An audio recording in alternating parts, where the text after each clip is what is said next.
we have Jim Baumbach, I believe, on the air. Hello, Jim. Hello, how are you? Good, good. How are you doing? Doing good. Thanks for having me. Very good, very good. It's gorgeous out there, isn't it? It is. It is. It's nice to, I guess the calendar hits June and we're finally here. You know what's strange? The weather's, on my way here, I came down one Education Drive and I saw 3 streaks of ceiling to ground lightning. Huh. That is strange. I mean, it's definitely a little windy and a little cool, but I'll take it. Yeah, Any day without humidity is a good day. Yeah. But I'm looking out the window now, and it's like gorgeous. And I said, "What was that? I don't know. Lightning, and then it's gorgeous." And I think somebody's playing with the weather, but that's another that's another show. I just read your article about the No Islanders regular season games at the Nassau Coliseum next season. Well, since you did the work, what's going on there? Well, essentially, when the Nassau Coliseum was put up to bid and Bruce Ratner won the bid to redevelop it and operate it, part of his lease with Nassau County called for 4 regular season games and 2 preseason games for the Islanders to be played there, which was somewhat peculiar because the Islanders are not a party to the lease.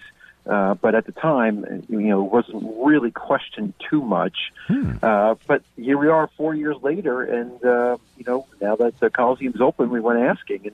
And I asked the Islanders, and they deferred to the league, and the league admitted that they're not going to be playing these games because really it's not in their interest. It's not a typical scenario for a team to be playing home games away from their real home. Right. Wow. So is the NHL taking the hit for this in the press? You know what I mean?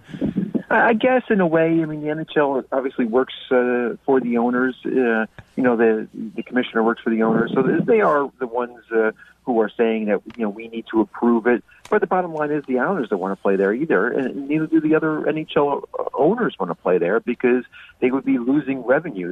They're working in a revenue sharing industry, and there's not as many suites, there's not as many seats, there's not as much revenue possibilities. Never mind the fact that the players would have to do this because they share in the revenue as well. Ah, right. Okay. So the amount of seating then at the Nassau Coliseum is, the NHL says, is the issue.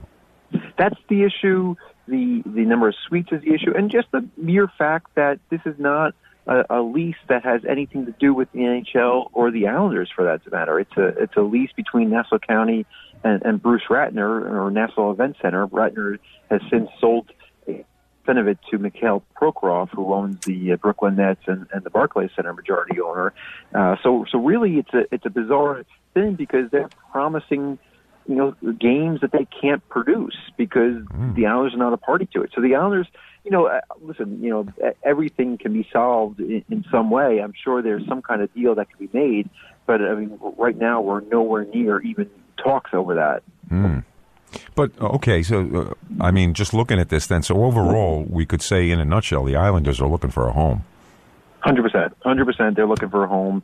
They're not happy with Barclays. Barclays was, a good temporary spot for them. They needed to get out of the Coliseum. Their lease was coming up, and obviously it was aging it was overdue. By the time they left, Barclays was already there. It's not perfect by any stretch of the imagination. The sight lines are not great. There's obstructed view seats. It's hard to get to for Long Islanders, but it was a place for the Islanders to play. And here they are. They had to opt out after the 4th year. We're approaching that. We're 2 years away. So right now they're looking at their options. And option number 1 in their minds is building an arena at Belmont if they can, once this RFP comes out, if they can win it. Wow. Now, this may seem crazy, but what do you think would have happened had the Islanders just stayed at the Coliseum, even with their lease up? Renewing that would have been prohibitive, or? They obviously could have stayed there. They were playing there, but it was an aging arena. I believe it was the oldest arena in the NHL, and it did not have the revenue streams that are available right now to most arenas. And that matters only in the sense that, for the Islanders to pay their players and reach the top of the salary cap, they need those revenue streams. So let's say they played it out to the last day of the lease and they wanted to continue playing there. Could they have continued, playing there? I think the only way that would have worked is, obviously if they're homeless, if there's no other place to go, or if there's a way that, if there was a pathway where they had a deal in place to replace the arena or to refurbish it in such a substantial way that it was going to make it worthwhile, and it was only a matter of cutting down the days. Well, that's what I'm thinking of, is that, when it came down to the time the lease was over, they could have made a deal on a new lease or whatever. They could have then redone the Coliseum to fit that scenario, and they could have visited the Barclays Center for any games that they had scheduled. Yeah, no, and the thing is that this is a story that's been going on for 20-some years, talking about the future of the Coliseum, and I don't know if to everybody's credit or to their discredit, because they never got it done, but they've been trying to do it in any which way. There was the lighthouse project that the town of Hempstead deemed was too dense, and maybe there was a point there. There was the deal where they were going to they put it up to vote for the taxpayers to pay for it, and they voted it down. Right, and Charles Wang, didn't he offer to bankroll the whole thing? Yeah, he offered to bankroll the lighthouse project. He said, "Listen, I'll completely, knock down the arena, do a completely new arena, but I need the land next to it to build my lighthouse project, which was basically a mixed-use area, which would have been more or less stores, malls, open air, businesses. Right. Which between you and me, I would have thought may have gotten. I mean, they refurbished the Coliseum for $165 million? Yeah, 161 and a half, I believe. Yeah. I mean, I was in the construction industry. I know what $1 million can buy. Yeah. And I'm curious as to why we didn't get all that stuff for $165 million.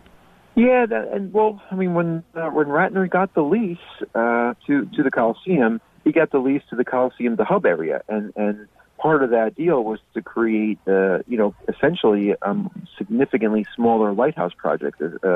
Basically, there would be a development around it. Obviously, there's no shovel in the ground, and it's still very much in the planning stages. They do have a parking garages being planned. They do have, thoughts of, they're talking about doing apartments there or some kind of living space. But it's still obviously very much in the dreaming stage, and that's no different than where we were, 5, 10, 15, 20, 25 years ago. So it's obviously a point you can make. Yeah, I don't know. I guess my cynical mind starts to go into overdrive, and I just see a bunch of deals behind closed doors that are then we see the result of. You know what I mean? I don't think is anybody doing anything for the people of Long Island if they want the Islanders or if they didn't want them? When they first moved them, people had a lot of objections to them going to Barclays. Now Barclays is saying these are the same reasons why they want them to come back to the Isle, go somewhere else. Well, why didn't you guys listen to them in the first place? Since they were the customer, the Long Island community was the customer and the follower of the Islanders, but you didn't listen to a word they said. No. And now we're going to get another arena in this mix. Yeah. To be fair, though, it's not like the Islanders were drawing in droves of people. It's not like they were still in the lowest attendance every year. It wasn't until the last year when everybody realized, okay, I got to go there one last time and see them before they go. I think it was a bucket list thing. Yeah. Right. So it's like there's no doubt about it. They have a strong fan base, but it is a small core of people, and they're loud and they're spirited. But you wonder, let's say a new arena is built. Will they come out in numbers? Because, they have not proven to do so in the past. Right. I personally, and I could be totally naive about this, I don't think that how good or bad the Islanders are going to be the driver to create a new arena at Belmont. That's going to be some kind of deal, again, done behind closed doors where somebody gets a lot of money. I think a lot falls through the net when these things happen. Again, look at the Coliseum, and I see $165 million. Are you kidding me? Yeah, $160 million, though, in this day and age, does not build that much of an arena. I mean, obviously, it's a facelift to what it was. Well, exactly. But the arena was there. They didn't build an arena. Right. They did the exterior. Yeah. It's like you or me doing our kitchen and bathroom and and doing it over. I mean, that's the equivalent of what they did to an arena. They kept the footprint. To build a new arena, it's going to be close, somewhere in the 500 to $1 billion range from start to finish and do it right. Yep. Oh, well, even the discovery and, the groundwork they do before they do is probably going to cost $500 million, Yeah, and I'm told they're so serious about it that they already have renderings and they're ready for that RFP to drop so they can jump in on it. And and what's different there is that it's state land. It's not Nassau. It's technically Nassau County, but it's state-run land, so they wouldn't have to jump through the same zoning loops that basically where the Lighthouse project failed. Right. Now, are they going to go to the taxpayers? From my indication right now, there's not. I mean, it's they're going to go. They're going to be investors. This group of an arena consortium. It's backed by Madison Square Garden and Irving Azoff. It's got several dozen of arenas across the country. They're basically strength in numbers. They do booking together. They do advertising deals together. They also invest together. Mm-hmm. So I'm told that they'll be an investor in this. Obviously, the Islander owners, the principal owner, Scott Malkin, is a real estate guy. I mean, he owns the Empire State Building. So they'll be a major investor in this as well. And I'm also told the Wilpons will be involved, either in the development stage or in the investment stage. Wow. Boy, I can't imagine what kind of paper this is generating. You know what? It's an interesting time because the Islanders need to find a home soon. They have an opt-out date coming from Barclays. Obviously, it's not working out there, but at the same time, we're really no much closer than where we were, any other number of years ago. So until a shovel's in the ground, you have to be skeptical. Right. And the standing thing stays. The Islanders are at the Barclays Center. That's it. Yeah, that's their home, and they'll be playing there next year. And by all indications, they'll be playing there at least another year or two after that. Even if they won this RFP, I can't see them building an arena within 3 years from now, and that's the most fastest pace possible, and that obviously never happens. Yeah, right. Wow. Whew. That's a lot to take in. So, do you think it'll? Well, in any event, it's got to stay stagnant. They've got no place to go. Right, and that's the $1 million question or $1 billion question, depending on what figure you want to use for an arena. But they have an opt out with Barclays that would be triggered and would take place 2 years from now. Obviously, it's not in Barclays' interest to kick the Islanders out. So if they have an arena building in place, I'm sure there could be a financial arrangement for the Islanders to stay at Barclays, or perhaps even go back to the Coliseum, although I'm not sure the NHL would approve of that just based on the lost revenue that would be shared. Mm-hmm. But even still, but the bigger question is what happens if there's not an arena? What happens if they don't win the RFP at Belmont? What happens if they can't get an arena at Willits? Yeah, that's what I was going to getting to is the Islanders' survival at risk here? I'm not ready to go that far yet because I think once we see the RFP stages, we'll know it's all public. We'll know who bids for it. We'll see what the other bids are, and we'll get to see, is this an RFP that was designed for the Islanders to win, or is this an RFP that's an open-ended thing that any number of suitors could win? Right. I think once we see that, then we'll know and we'll get a sense on whether the Islanders have this in the bag, or if there's a big question mark. And obviously, Willits Point, people have been talking that for a decade, and nothing's happened there yet except for minor remediation processes and still lawsuits. So there's still a lot of questions, but to take it so far as to say the Islanders' future, survival, I would say we're still a couple steps away from that. Right. Okay. Wow. Very good.